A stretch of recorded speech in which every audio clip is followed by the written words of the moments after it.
Bonjour à tous et bienvenue sur Book TV. Au sommaire de ce JT du mardi 22 octobre, la 3e édition de La Voix est libre qui s'est déroulée au château, le spectacle Vipère au point à la salle Charles Aznavour, la conférence musicale par l'association Own Café, l'exposition Art and Style et l'hommage aux cyclistes tués. Pour sa 3e édition, La Voix est libre avait jeté l'ancre chez les pirates. Et les moussaillons sont venus nombreux au château ce samedi 19 octobre. Au programme, un grand conte-concert de la compagnie Kata, une balade contée dans le village par Karine Villecroze, mais aussi une relecture de l'île au trésor assurée par Agnès Lemaître. Et pour clôturer cette journée, un concert pirate du groupe Salt and Pepper, à l'abordage.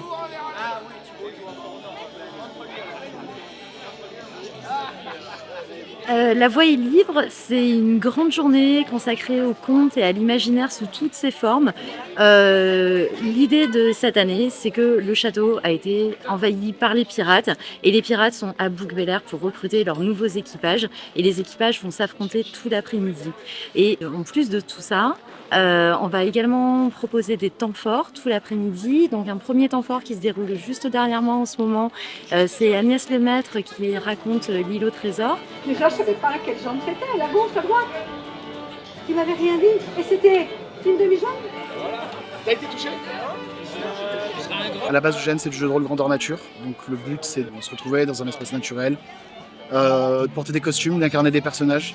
Donc c'est une forme de théâtre d'improvisation et avec des épées en mousse pour les combats. Donc l'idée, c'est un peu comme la reconstitution, sans l'aspect précis historique. On porte des armures, on a des épées qui font pas mal, donc les enfants ont envie de jouer, les grands ont envie de jouer. En fait, les gens ont envie d'être impliqués, d'être au milieu. Et l'idée directrice, c'était d'augmenter le niveau de ludique pour permettre à tout le monde de participer au-delà d'un simple spectacle. Alors il y a toujours du conte, il y a énormément de contes aujourd'hui, mais il y a aussi de l'escape game, murder, des tables de jeux de rôle, des combats d'épée, des petites aventures, puisque les enfants viennent de revenir de plusieurs expéditions punitives contre les odieux tyrandiens, les ennemis de la nation pirate.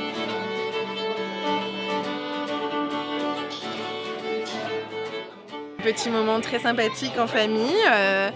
Donc déjà on arrive, on est accueillis par plein de pirates. Il y en a de partout, chacun essaye de faire sa petite équipe. Les enfants ont à peine le temps d'aller au stand de maquillage pour ressembler à de vrais pirates et faire leur petit chapeau aussi en même temps parce que un pirate sans chapeau c'est pas un pirate. Pour la 3e année consécutive, ce week-end on a eu la Voix est libre qui est un événement qui est marqué autour du livre, autour de l'oralité, la bibliothèque hors les murs et qui a pour objectif de faire connaître ce que fait la bibliothèque, les événements tout au long de l'année qui sont faits par la bibliothèque au plus grand nombre, donc en ouvrant un temps dédié à la lecture, à l'oralité, au château. Cette année, c'était encore un grand succès puisque plus de 700 personnes sont venues participer aux différents thèmes, aux différentes activités, aux différents ateliers qui étaient proposés dans ce cadre-là.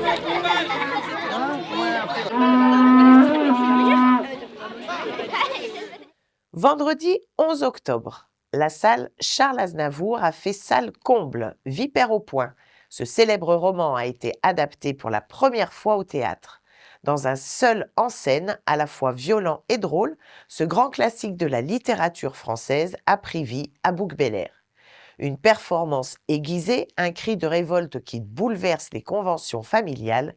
Entre fiction et autobiographie, Vipère au point fut une soirée intense et mémorable. Nos caméras étaient présentes. Je serrais, voilà tout.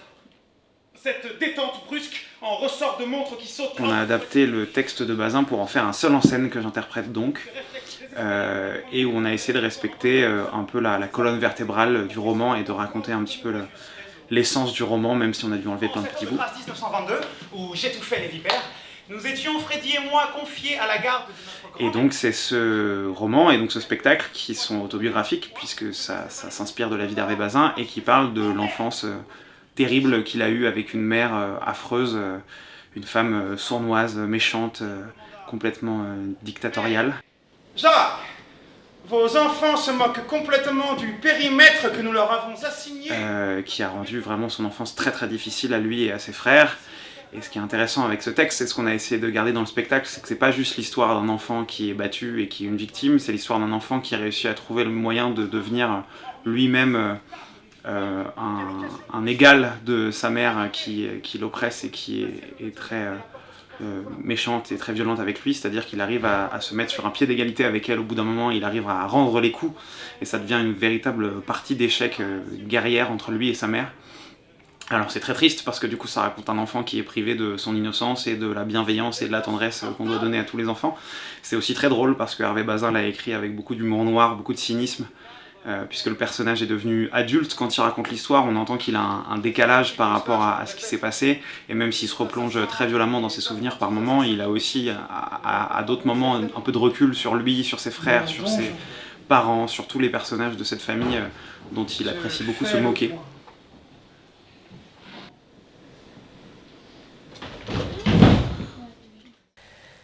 L'association Un Café a offert une conférence musicale à la salle Jean d'Ormesson vendredi 11 octobre. Cette conférence nous a permis de voyager en musique et de découvrir ou redécouvrir Rome. Reportage.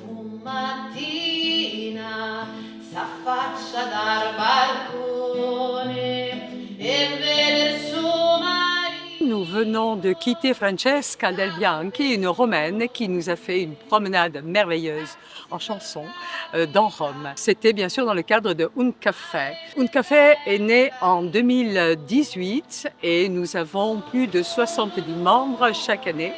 Des cours d'italien, des cours de cuisine, de la conversation, un club de lecture tout en italien.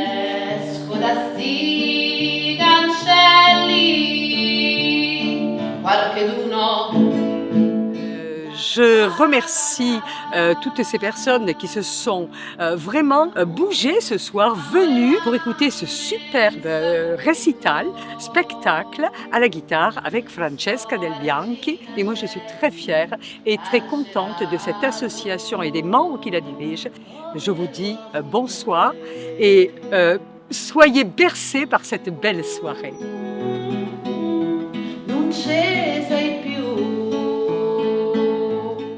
Nancy Grunk a partagé 11 ans de collectif à travers une exposition qui s'est déroulée au château de Bouc-Bel-Air du 8 au 14 octobre dernier. Cette exposition présentait les œuvres des élèves, fruit de plusieurs mois de travail. Chaque pièce témoignait de la créativité et de l'expression artistique des participants, du plus jeune au plus expérimenté. Une occasion unique d'avoir un regard neuf sur l'art contemporain, tout en soutenant les artistes de demain. Une diversité artistique qui fait toute la renommée d'Art and Style.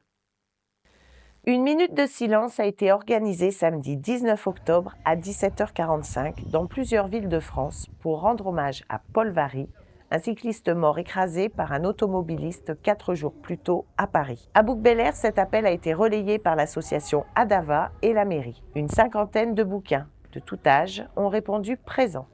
Plusieurs d'entre eux étaient venus symboliquement en vélo.